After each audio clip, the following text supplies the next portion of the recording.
Here on my couch with Nate Burr. Just want to update on life. Nate, how's things going? Good, good. Well, I mean, yeah, winter, fishing a little bit, um, riding my snowmobile when I can. We haven't got a lot of snow this winter, so I haven't been doing that a whole lot. Yeah. Yeah, pretty typical guide off season. Right. Tying flies, What kind of fishing when it's flies? warm enough. Um, so I tie flies for a guy named Kyle Glass who guides on the White River. Um, he does a lot of Pyramid Lake type like specialty flies. And I've been doing a bunch of those recently for him. Chubby Chernobyls, things like that. Same thing we'd fish out here. Nice. So yeah, something to keep busy on days you don't want to go outside. Yeah, that's great. What season is this for you? How many years have you been guiding? Ooh. So technically, 10, but I would claim probably 8 of those as full-time, 7 or 8. So somewhere in that range. There was a couple years where it was like a fall, or, part-time. So I would say 7 or 8, full seasons, 100 Can plus you days. tell us which outfitters you've been with in the past? So I've only ever worked for Teton Valley Lodge. I grew up in Tetonia. My dad actually guided for the lodge when I was a really little kid. I don't have a lot of memory of him actually guiding. But I grew up fishing with my dad. I grew up knowing Brian and knowing the lodge and being around the lodge a little bit. So that's who I always plan on working for. That's great. Yeah. Shout out to Dan Burr. Love that guy. Yeah, he's a good dude. Okay. Well, I heard that you have been rowing this past summer a new type of boat. Can you explain how that went for you and maybe a little bit more in detail about this new boat?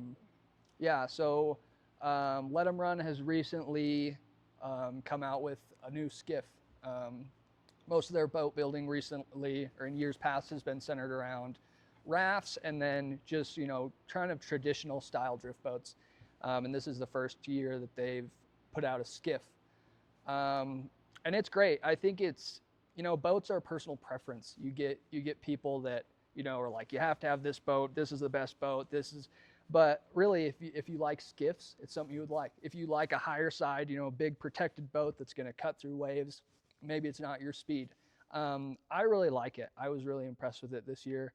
I was impressed with the water that it could handle. I remember the first couple days I took it on the South Fork, I was tiptoeing a little bit. Because when you're in those bigger boats and you have these recircs and places where fish are hanging on the South Fork that are, it's complex current, it's big hydraulics, it's boils. Right, boils. Yeah, it's intimidating stuff. Even if you know what you're doing, you know how to row. So with a higher side boat where you can charge through those, you have a lot of confidence. But with the skiff, those first few times I was like sneaking in where it looked flat, coming in at the bottom, being really careful about cycling up. And then the more and more that I would just like inadvertently maybe cross a little higher than I wanted or go through bigger water than I had anticipated, I got more and more comfortable and really was impressed with how safe I felt, how stable that boat was. And I've been in some other skiffs and I've felt, it's a little tippier, which some of them are designed to be that way. They're designed to be very maneuverable, nimble for kind of flat water. And I think that's what most people think of with a skiff. I was really impressed with how it handled the South Fork. I feel like I didn't have to change the water that I was fishing. I didn't have to change necessarily how aggressive I was. Of course, there was places where I was always maybe a little more careful than you would be in a bigger boat. But it was great. I was really impressed with it, really happy with it. What other water have you taken the skiff on? Ooh, I've tried to haul that thing all over the place. I'm trying to think of where I've been. I've obviously had it on the Henry's Fork. I've had it on, the lower, some of the Teton sections kind of below the Narrows, like around where the old dam is. I've taken it over to the Green River in Fontenelle, which is really flat, perfect skiff water. It was nice there because it gets windy out there. You drive to Fontenelle and it looks like it's a place that gets windy. So when those breezes come up, that skiff kind of stays under that wind much more than a big, high bow classic Mackenzie style boat would. When you're on the South Fork, how does the skiff handle? How does it handle in the wind?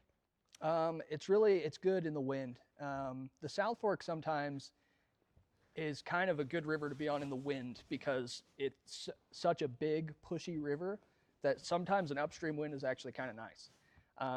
But other rivers like, the Henry's Fork, or to Chester, you get in a big wind in like the Chester backwater and it sucks. But Yep. this boat, it stays under that wind a lot more.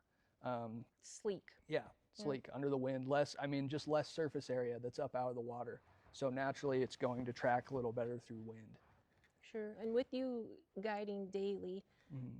usually you have 2 clients per boat. Yeah. What's it like with those guys, those big boys in there? I've had some pretty big dudes in there, bigger than I would have liked to have, to be totally honest with you. And it was, again, surprising. I will say, and no matter what boat I've had, I've always tried to, for my own sake, because I'm not a big dude, right? I try to get the bigger guy to be in the front, no matter what the boat is. And I treated the skiff the same way. But there was a couple times I had, 2 bigger guys, and it was great. It was, again, kind of like what I said earlier, where I was surprised by how well it did in bigger water. Similar thing. I was pretty surprised at how well it did. I mean, I was careful. I was conscious of where I was, because the boat sits noticeably lower, just like any boat would, with more weight. But I was pretty impressed. Well, I'm looking at it behind you, and it looks very durable. Mm-hmm. Wear and tear, what do you think, how long do you think this boat will last you? I think it lasts you forever, and you're gonna have typical maintenance like that. Mm-hmm. But as far as durability, I mean, I think it's a boat that, if you're not guiding every single day, you could probably have your whole life and not have to really even maintain it. So I wanted to address the drainage. A lot of people have been asking about, since this is a two-part boat, how the water would be released from in between those 2 parts. Mm-hmm. It's funny that there are, which I guess it is because it is set up differently than other boats. So I guess the drainage system seems like it might be different, but it's not really different than any other drift boat with kind of a space under the floor. I think what people don't see from Let 'em Run is the boats that have been produced that weren't like perfect, good boats. I've had boats with these guys that I've loved, and then they're like, no, you got to try this next one. And 2.0. yeah, so there's been times where it's like, okay, this one might have a drainage issue, so let's address that. So these things have been, thought through like crazy, and iteration upon iteration. And that's what a lot of people that are seeing kind of the marketing and the Facebook posts and Instagram stuff that's coming out now, that's what they're not seeing, is the behind the scenes. It drains just like any other boat. You tilt it up, water drains out, you give it a second to all get out of there, and it drains dry. It's just like any other boat would be. Sure, there's many other brands, we won't name names, but they have the same system. Yeah, for sure. It's not, it might look a little different, but it's not necessarily a brand new concept, right? So you've spent plenty of time being a guide and rowing many different boats. I want to know how much time you spent in this specific boat. Yeah, really a year. So it's funny, I used to keep track. I'm very information based, and I like to have stats.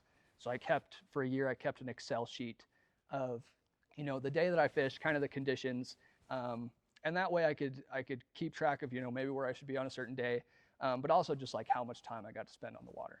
And I included guiding, and I remember counting it up, and I was with my wife, and she was like, so how many days did you spend? And it was an uncomfortably high number. Yeah. So I was like, oh, it was like 150, and really it was like, up above 200.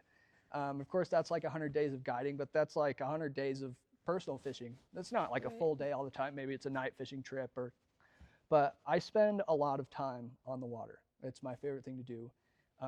And so having, only the skiff this year, I spent a lot of time in the skiff, a lot of days. I would guess, over 150 days in the skiff. So plenty of time. Well, I'm glad you kept track. Also, it's a very accurate voice. I think she sounds just like that. Yeah, she does. Does. She's not gonna like that, but she. No, she's not. We're not taking it out though, so it's okay. So, guiding daily, you're dragging this thing around everywhere in many different conditions. What's it like hauling this thing around? It gets put through the ringer, I would say. I'd put it this way. My, people call it the oh shit handle.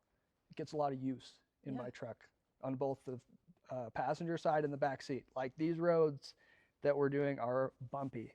And there's a couple that, anybody that guides locally would know, like Cottonwood Road is terrible. If you were going to Wood Road 16 and out of Hatchery Ford, which you wouldn't necessarily take the skiff out of Hatchery Ford, but you could take it into Wood Road 16, terrible, horrible roads. Right. I mean, it's like to the point where you stop worrying about, maybe what you're hauling and you're almost just worried about your vehicle. You're like, so it gets worked. It gets bounced around and you strap it down as tight as you can but ultimately it gets a lot of wear and tear. And so it's I don't know, it's comforting in the sense to know that like that's what these boats are built for. The people building them aren't just, somebody that fishes occasionally or drives a paved road to the river and puts it on a concrete ramp. These are people that have guided for years on these terrible roads, and they're trying to make something that holds up, that's going to take that abuse over and over and over every single day and still be able to function and not fall apart. Yeah, well, it still looks pretty good after a year of use by a pro guide. So that's awesome. And I've been on that road. Sometimes you just drive through the field. You skip the road. Yeah. People have started to go all over the place up there. Did you customize this yourself? I didn't have a lot of hand in. You could ask my wife. I'm not great at the whole aesthetics and colors and all that. So I didn't have any say, but this might be my favorite one. There's a gray one too that I really like because it kind of matches the color of my truck. Mm-hmm. But I love this color scheme. I think they've done a great job. So they're extremely attractive as well as durable. You can't beat that. Yeah. So I know your clients have been saying they're comfortable in this boat all day. Mm-hmm. I want to know what features you enjoy or have made you feel comfortable since you spend so much time in this boat. Yeah, I like the rowing seat, which I know there's some other brands that have started to use the same seat, but I really like. That's a big change for me, right? Because that's where I'm sitting the whole day. Yeah, all day. So I like that a lot. I really like the back leg lock, which there was a Facebook comment that somebody wasn't a huge fan of it. And then somebody was asking, like, it doesn't look like it fits both legs, which if you fish out of a drift boat, you know that you're not standing straight forward, right? If you're standing straight forward, you're fishing over here. Yeah. You're facing sideways. the direction you're fishing this side or that side and you have one leg in there. And so that's what this is designed for. It's a thinner knee brace for one leg. It has, I got a lot of comments this year about, the cup holder that's up under the knee brace. It's in the shade, right? Your drink's not getting hot. It's not on the floor where you can spill it. You got a compartment under there that's open. You can put a jacket. It doesn't get water in it if it's raining. That's proof. That's one of, I think, maybe my favorite things is that rear leg lock. Just slender, minimal, does what it needs to be. Isn't this big wide thing in the back of the boat. I think that's probably my favorite, I guess, new feature that has come to be. Equipment-wise, what are you bringing on the boat? You were saying there's storage in the back. Is there other places for storage for your gear? Yeah, there's a compartment up under the bow, just like most boats would have. There's 2 doors on the side, so if you're sitting in the rowing seat, you have 2 doors to dry storage that's under the rod holders. The rod holders are also really nice because they're sunken, so you'll put your reel to the side and lay it down, and the rod fits in there kind of under, because people, especially if you're guiding, people step all over the place on the side of the boat getting in and out, and rods get broken that way. But if you have a rod holder like what's in here, where it's just a thin spot that's sunk in deep enough that you could step right over the top of it and you're not going to break that rod. Some extra protection in there. Yeah. And again, it's a, you're in a skiff. So usually if you're taking a skiff out for a day, you're not going camping for 3 or 4 days. You're not Sure. piling it full of gear, right? So it's not going to have a bunch of space to put a ton of gear, but for its function and what it's made for, it has great space. Has space for everything you need. That's great. I'm thinking about those who are not professionals. What about a newbie, first-time boat buyer? How would this be attractive to them? I think it really depends on where you're fishing, what kind of water, especially if you're brand new. I think, which I touched on it earlier a little bit, a lot of boat selection is just personal preference, right? I really like being low to the water. I like the low sides. I don't think it increases my efficiency at all, but I like feeling stealthy. I come in on the inside of a gravel bar and I just feel like I'm low to the water. You can fish really comfortably sitting down. That was one thing I really liked this season was, you get older guys that don't want to stand up all day, right? And if you got a big high bow, they're sitting there clanking their rod on the side of the boat. And right, it's not exclusive to this skiff to have low sides, but in a skiff, you can fish sitting down. You can make a nice cast and put your rod down low without hitting the gunnel. So I think from, kind of a newbie perspective, if a skiff is something that you think you like, and you're on maybe some nice flatter water, which I said it can handle bigger water, but if you're on flatter water, you like, maybe a little more stealth, you like a lower profile, you like being close to the water, like being out of the wind. I think it's a great choice. Where's your favorite place to fish? And I also want to know, this is a two-part question. Has your wife ever rowed this boat? She has, actually. How did she do? She did good. Yeah. She's done good. I really appreciate my wife because when the fishing is a little slow, which slow for her is like not having one on constantly, she would rather row, which is sweet for me because I want to fish too, right? Usually when we're going together, it's my days off. So yeah, she's rowed it and she's done great. She likes the boat a lot. She likes the chair in the front. She likes to sit and fish. Okay. So she likes being able to sit down, cast out there, hang out. So she likes it. On your days off, where are you fishing? I love the South Fork, genuinely. I fish a lot of places I like to explore. I like to take the boat, wherever I can to fish. In the summer, right, most likely if I have a day or two off, I'm not going to want to drive 4 hours to go, take a trip to the Green or go up to the Missouri. So it's a lot of days on the South Fork, and I genuinely love the South Fork. I used to think I would maybe get burned out on it. And I probably should at this point, but it's such a dynamic fishery and it's constantly changing, especially lower sections of the river. Gravel is shifting, trees are moving. You might come to a spot, especially in the spring, you might come to a spot you fished yesterday and it's gone, and so there's a big learning curve and there's always something new. It's not like this, same exact fishery every time and exactly where they are. It has a lot of complexity. Ever changing. It's kind of fun. It's a surprise every day. Yeah, and I love it. I love the big water in the summer. I love, when it gets low in the winter and it's crystal clear and you can see these big wintering pools with thousands of trout holding in them. You can catch, all 4 species of trout. It's cool. I really like the South Fork a lot. It's very special, and we're really spoiled to have this much water.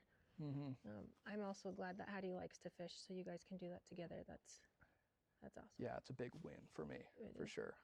So you said earlier you tie flies. Do you use your own flies on the water?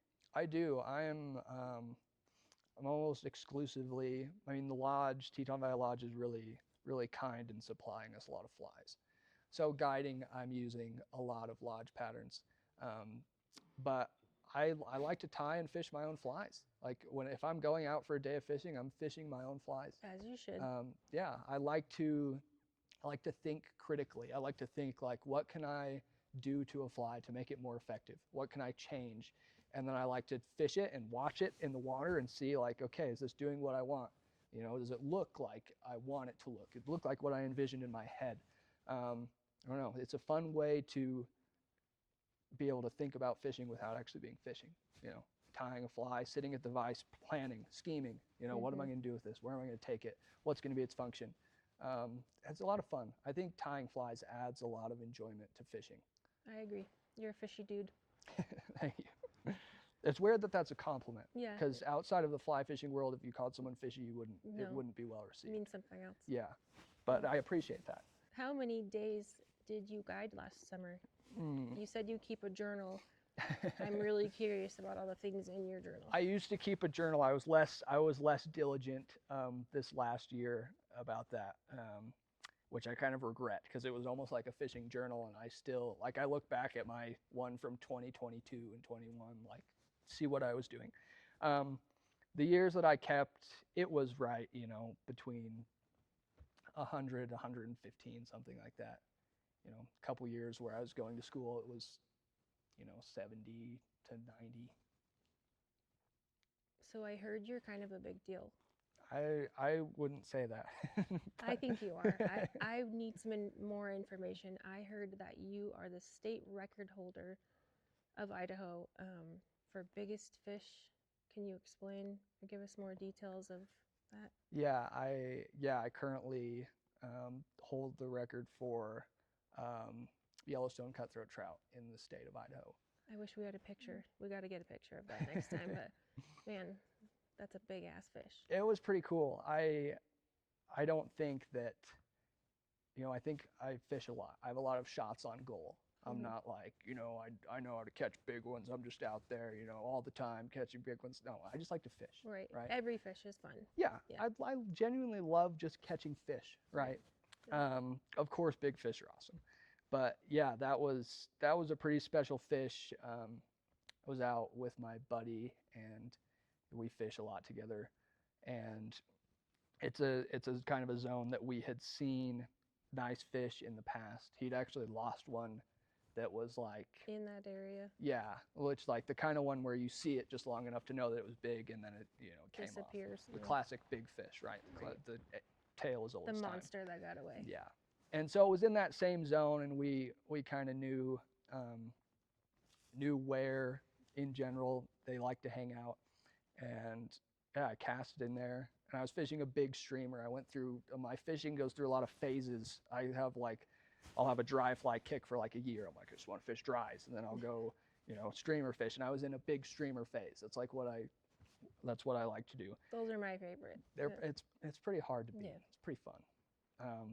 And I wasn't fishing it deep. You know, it wasn't very deep water, and threw it over there, stripping it back, and he like slashed, like drove by it, and I was like, it's a nice one. So I keep stripping, right? He comes by again, going the other way. And he comes by again, and I'm like, okay, what the hell is the fish's deal? Like, just eat it, buddy. Just get it. Yeah. And so he's gone. He slashes pretty close to the boat. I mean, he's like 10 feet. My fly's like 10 feet away. And I'm like, he's gone. But I like kind of just twitch it up next to the boat, and this thing eats it right next to the boat, which is like, as a streamer fisherman, that's the best, right? Just like really close out of nowhere. Yeah, and immediately knew it was big, right? Didn't know how big, but immediately knew it was a huge fish. Fought it for a while, and then, you know, got some pictures and measured it. Did you have any panic inside you were going to lose it? I plan to lose every big fish. Okay, so you're not disappointed. I always, when I hook big fish, I kind of prepare myself. Like, I'm confident in the ability that I have to land it, but I'm always like, he's going to come off. I'm going to be fine. Yeah. I'm going to be okay. I'll get past this when I lose this fish. So I, you know, the whole time, like internally, I'm like, talking to yourself. Yeah, I'm like, he's going to come off. I'm going to be fine. Everything's okay. But, you know, of course, landed him and got some pictures and measured it. It wasn't till the drive home that I was talking to my buddy, and we're reminiscing, of course. And I was like, I wonder what the state record is. Like, how big do they really get? And he looked it up, and he was like, yours was bigger. Yours was bigger. And I, you know, of course, pleasantly surprised. Yeah, super surprised. So yeah, pretty cool experience. And whether it's, you know, it's cool that it's a record fish, but whether it was or not, it's like the biggest cutthroat I'll probably ever see in my life. Personal best. Yeah. So just from a personal standpoint, that was awesome. It was an awesome, super special fish, you know. That makes me happy for you. No one deserves it more. So I've never fished with you, Nate, Mm. yet. We'll make that happen. But I want to know what a day looks like with you in the hot seat. Ooh. So like me going fishing with my buddies kind of thing. Yeah, I'm your buddy, so Well, it starts off with indecisiveness first about where to go. sure. There's all of my buddies will tell you this dude cannot decide. And it's because we have so many good places to fish around here. We're so lucky. We're spoiled. So there's that. There's always a group conversation. Okay, Nate can't make up his mind. Just decide. Just tell us where we're going to go. Tell us what to do. So eventually I decide after looking at every possible flow and weather all over the place. And I just, more so now, I used to really like to go and, maybe target big fish, or like, okay, today we're just going to catch a lot of fish, or today, like I would have an objective, and now it's more so I want to go float with my friends. That's my favorite thing to do. And of course I want to catch fish. There's times, That's a plus. yeah, there's times when, it's quiet for an hour because everybody's just lasered in on fishing, Then my wife was like, what did you guys talk about today? I was like, we didn't talk about anything. we were fishing. What do you mean? We're focused. Yeah. My friends are on a similar wavelength as I am, as far as like, you get locked in on fishing and you're thinking the whole time about fishing and you're not chatting, but then, you have times where you're chatting and you're laughing and joking with each other. Yeah, that's my favorite thing to do, is to go float with my friends, which is why, I'm in the boat so much. Like if I don't have somebody to go with, I love to go wade. I love to go walk a small stream in the summer. But number one is definitely floating with my buddies. And as long as it's kind of a cliche answer, but as long as I, with people that I want to hang out with and get to spend a day on the water, anything after that is plus. I'm just happy to be there. Sure.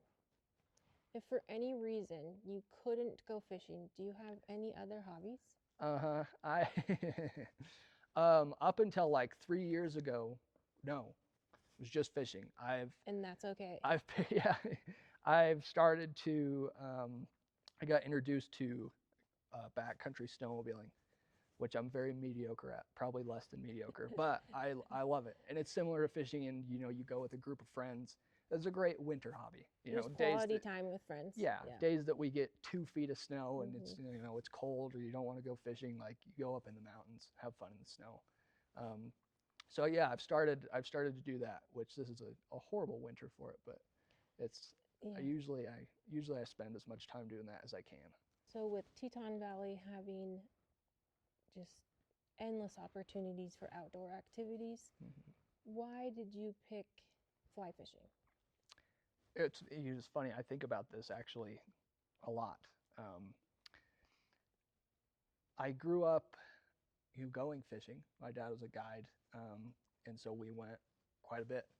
But I was like a normal kid. Like it wasn't like people will sometimes be like, "Oh, I bet as soon as you could hold a rod, you were out there."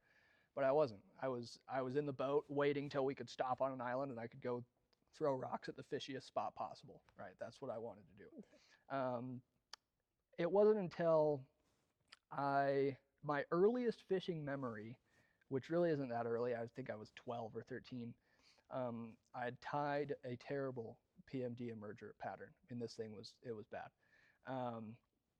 And I remember the specific gravel bar that we'd pulled up. It was on the upper section of the South Fork, section 1, and the side channel isn't there anymore. The river's changed, but there was a spot that you could walk back into, and because you had to walk back through the woods a little ways and it wasn't like a floatable channel, those fish were dumb as a box of rocks in there.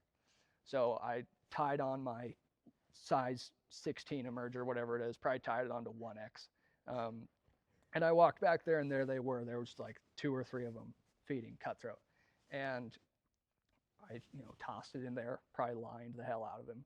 But he, came up and ate it, and I, caught it, started screaming for my dad to come take a picture. It's a 13-inch cutthroat. It's a very, very run-of-the-mill fish, right? But for me at that time, there was something in my brain about catching that fish on the fly that I'd tied that, I don't know, really like ignited my passion for fly fishing, I think. And since then, I've thought a lot about that. Like, why do I still love this so much? Like, out of all the things there are to do, and Hmm. I don't know. There's just something about being out on the water, being out there fishing, being, I don't know. I really, really like it.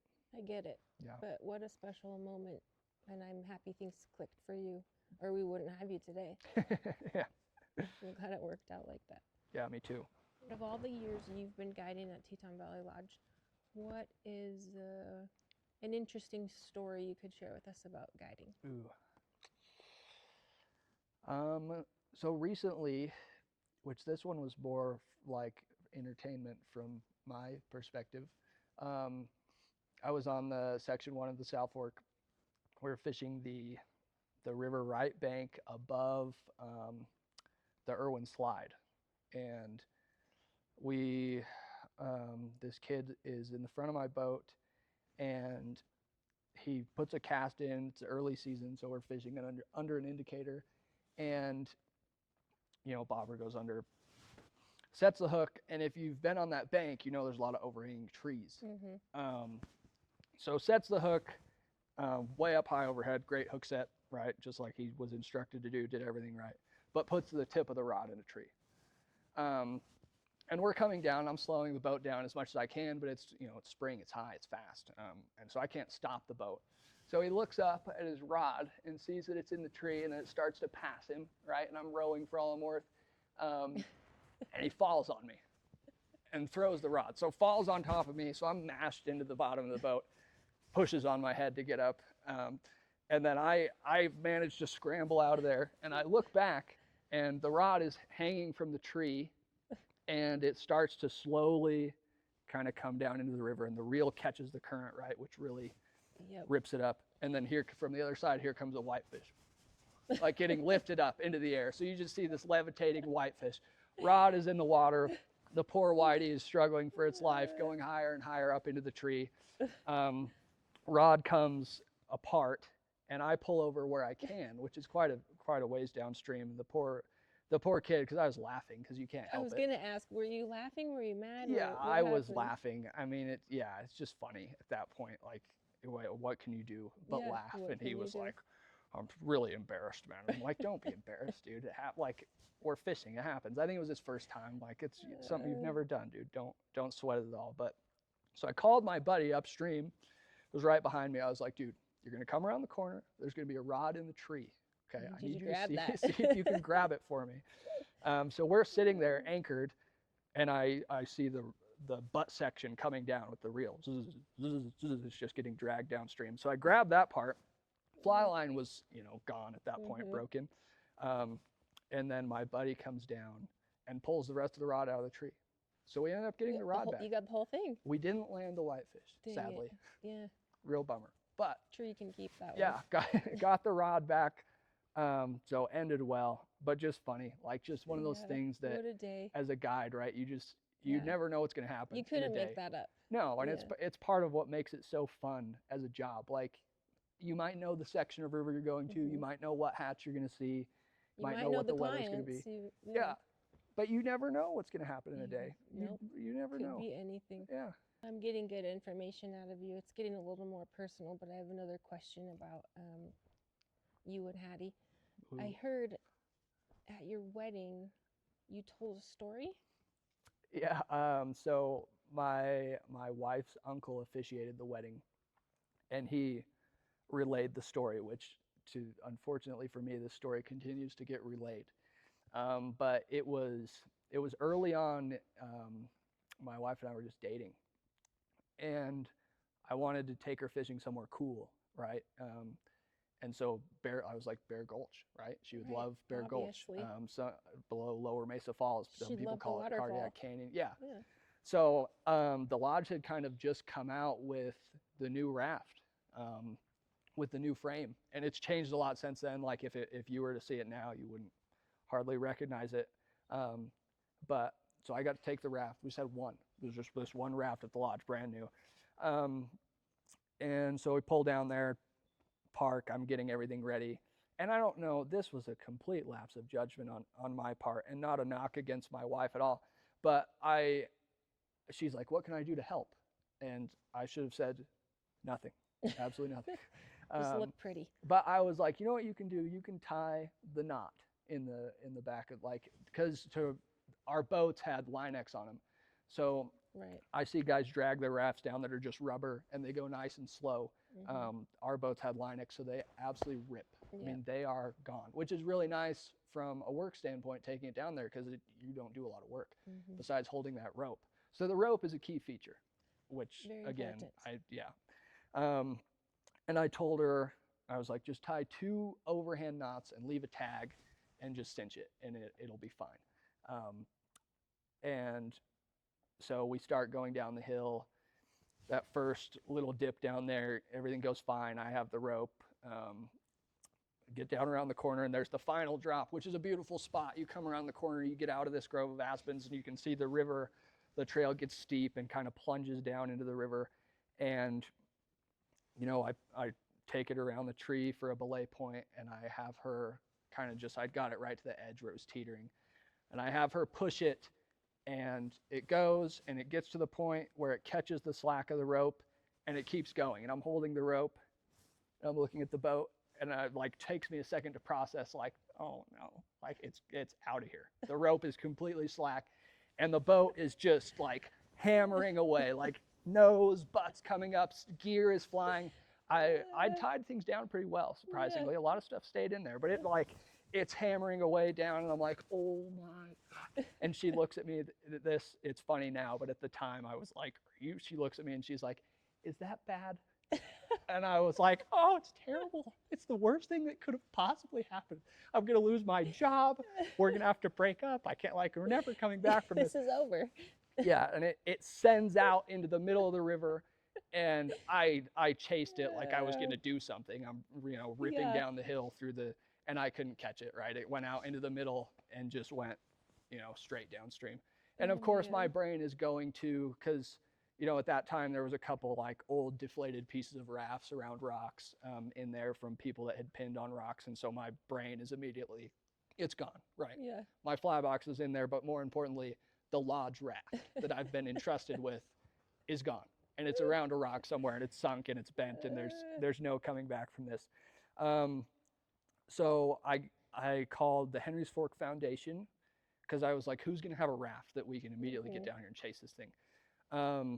And this guy's name is Devin Entz. He comes, brings a raft, and we go down, get past, kind of there's some pinch points where it gets really fast and big rocks in the middle. It's not there. I'm like, okay, sweet. And then we come to Surprise Falls, and I'm like, it's going to be on Surprise somewhere. Like, hopefully it's just pushed up. Yeah, I was like, hopefully it's just pushed up, still fine. And it's not at Surprise. And I'm like, good hell, where did the hell is this How far thing did it go? Yeah, so we get down around the corner. There's a spot where guiding, we usually eat lunch. It's like a really nice spot on the right. There's some spring water that comes in. Come around that corner, and I can see it down there on the bank. And it is perfect. It's like like fine. the Lord just like pushed it over. Like, I don't know how it took me a second to wrap my mind around how okay everything was. Yeah. And the Was oars all your were in stuff there. still in there? Yeah, the oars were in there, strapped down still. The fly box, my boxes were way. in there still. And so immediately I'm like, my boss is never gonna know. Don't tell a soul. Yeah, nobody's ever gonna know.